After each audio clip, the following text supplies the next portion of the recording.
Você sabia que o Senhor Jesus previu não somente o coronavírus, mas também diversas outras doenças e até mesmo a dengue? Veja uma de suas profecias a respeito do fim dos tempos.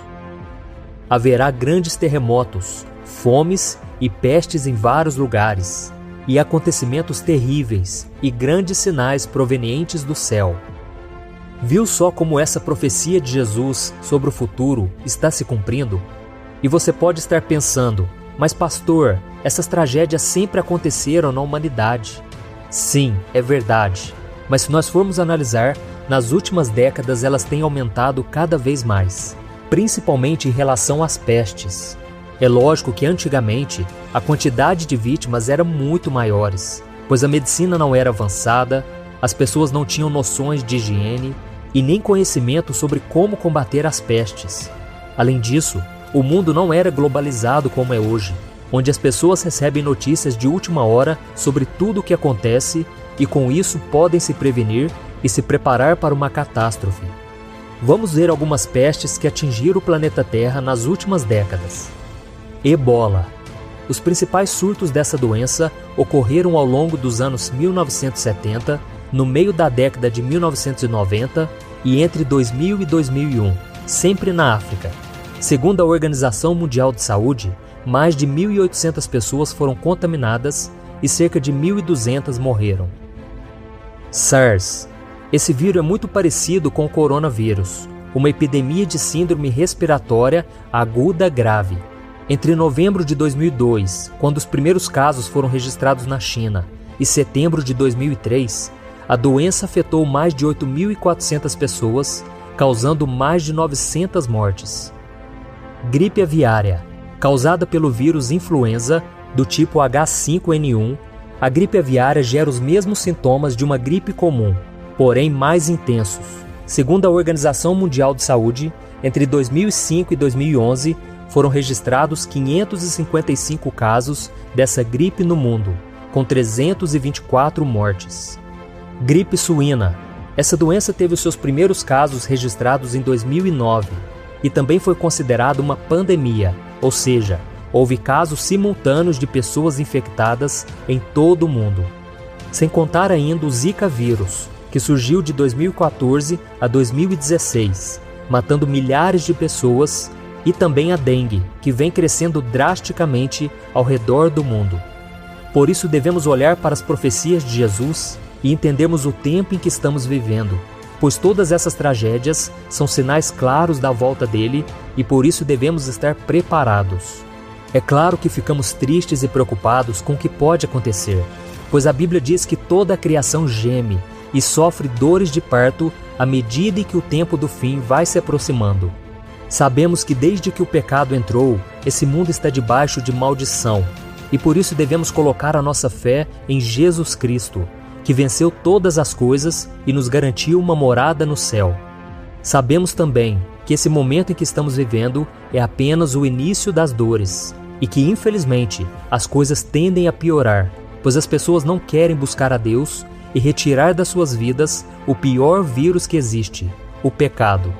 Porém, quando nos arrependemos e abandonamos aquilo que desagrada a Deus, Ele nos abençoa e nos livra de todo o mal. Veja a promessa do Senhor para nós. Se eu fechar o céu para que não chova, ou mandar que os gafanhotos devorem o país, ou sobre o meu povo enviar uma praga, se o meu povo que se chama pelo meu nome, se humilhar e orar, buscar a minha face e se afastar dos seus maus caminhos, dos céus o ouvirei, perdoarei o seu pecado e curarei a sua terra.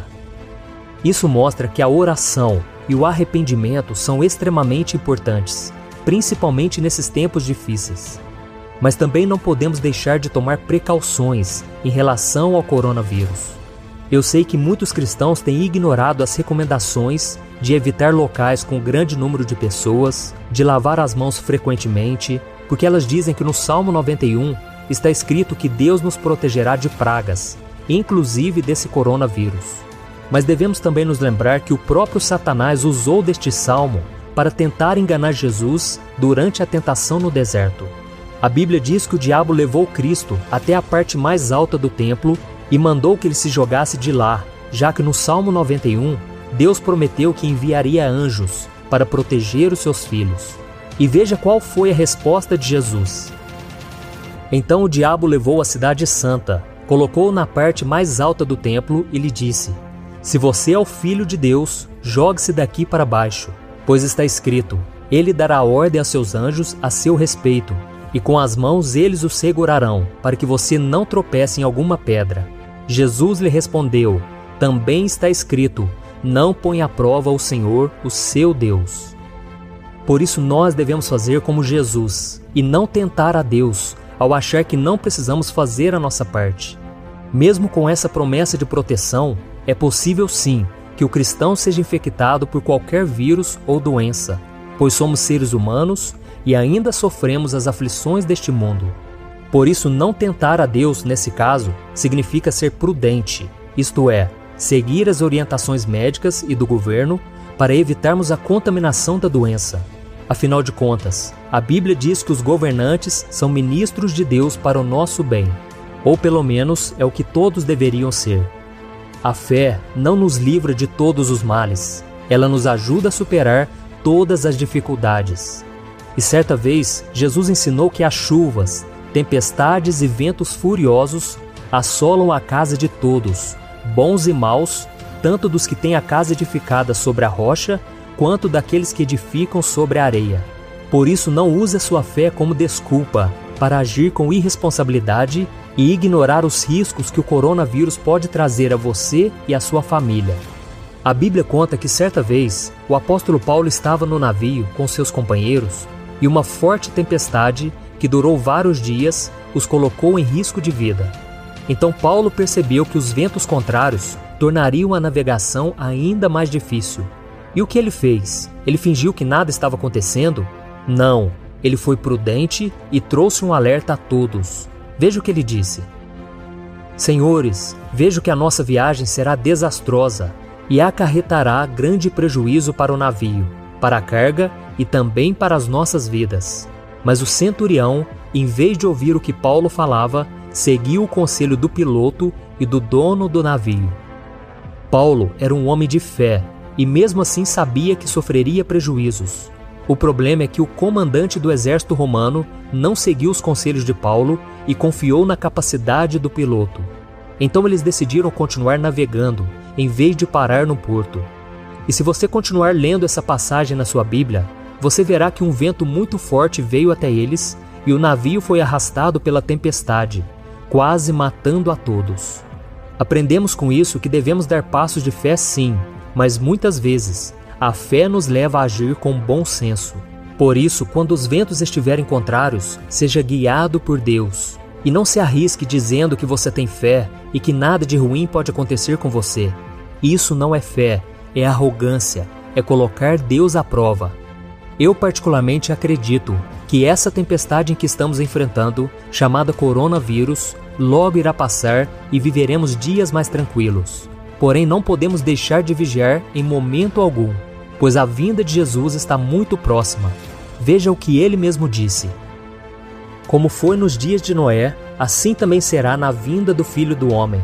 Pois nos dias anteriores ao dilúvio, o povo vivia comendo e bebendo, casando-se e dando-se em casamento, até o dia em que Noé entrou na arca e eles nada perceberam, até que veio o dilúvio e os levou a todos. Assim acontecerá na vinda do Filho do Homem. 2 homens estarão no campo, um será levado e outro deixado. 2 mulheres estarão trabalhando no moinho, uma será levada e a outra deixada. Portanto, vigiem, porque vocês não sabem em que dia virá o seu Senhor. Mas entendam isso, se o dono da casa soubesse a que hora da noite o ladrão viria, ele ficaria de guarda e não deixaria que a sua casa fosse arrombada. Assim também vocês precisam estar preparados, porque o Filho do Homem virá numa hora em que vocês menos esperam. Amém? E agora eu quero fazer uma oração por você, pela nossa nação, pelos outros países que estão sofrendo com o coronavírus. E vamos pedir a Deus que tenha misericórdia de nós, porque a palavra de Deus diz que se nós nos arrependermos, se nós nos voltarmos para o Senhor, Ele perdoará os nossos pecados e sarará a nossa terra. Amém? Então feche seus olhos e vamos orar. Senhor, meu Deus e meu Pai, eu me coloco agora diante do Senhor para te pedir mais uma vez, ó Pai, tenha misericórdia deste mundo que está tão corrompido pelo pecado, que não quer ouvir a Tua voz. Ó meu Pai, nós intercedemos por eles, meu Pai, assim como Abraão intercedeu por Ló, e ele foi poupado da destruição de Sodoma e Gomorra. Ó meu Pai, tenha misericórdia, meu Pai, dos nossos familiares, nossos amigos, nossos parentes e por todas as pessoas deste mundo. Ó meu Pai, abra os olhos de cada um, meu Pai. Não deixe que o medo se aloje em nossos corações, Senhor, que nós possamos parar de ouvir o que a mídia diz e ouvir mais aquilo que o Senhor tem a nos dizer. Ó meu Pai, esses são tempos difíceis, mas sabemos que são necessários, porque a Tua palavra ela vai se cumprir.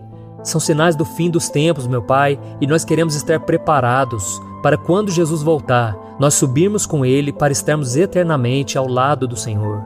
Ó meu Pai, tenha misericórdia, meu Pai, e que o Senhor venha cessar agora todo o coronavírus. Venha cancelar, meu Pai, toda obra maligna, todo medo, toda preocupação que o diabo tem colocado nas casas, na vida das pessoas. Senhor, nós declaramos a vitória do Senhor. Tem misericórdia, Pai, perdoa os nossos pecados. Nós temos falhado diante de Ti, ó Deus, mas que todos os dias a gente possa nos voltar para Ti.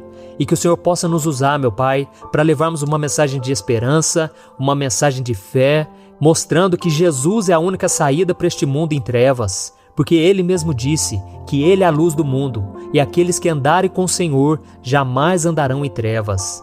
Em nome de Jesus, meu Pai, nós tomamos posse das Tuas promessas, da Tua misericórdia e do Teu amor. Fica conosco, Senhor, todos os dias, e que a nossa casa não seja infectada, que a nossa vida não seja contaminada, Senhor.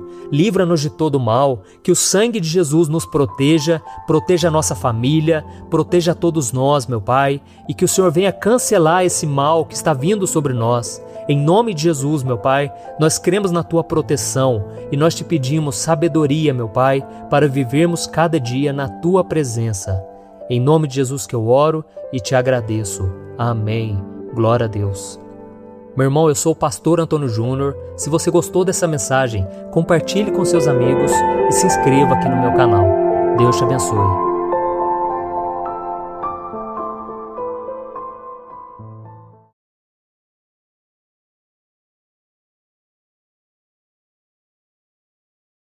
대의 상점을 골라서 여러분이 직접 시험해 보도록 할게요.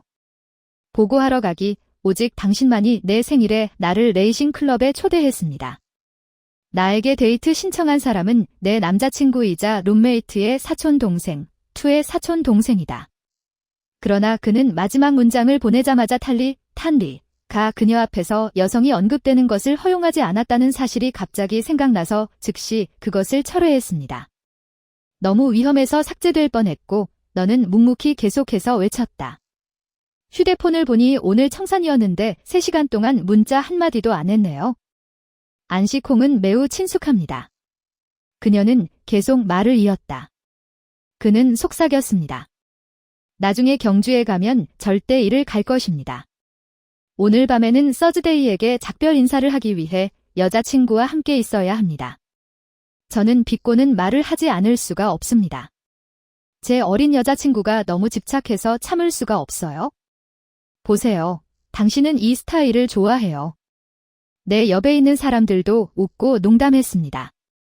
여자들은 너무 착하고 순종적이어서 지루합니다. 결혼하기 전에는 그냥 놀러가도 괜찮지만 결혼하려면 여전히 계산적이어야 하고 전진하는 방법을 알고 후퇴하는 방법을 알아야 합니다. 옆에 있던 서즈데이의 남자친구도 그의 말에 동참했다. 최근에 레이싱 자격증을 땄습니다.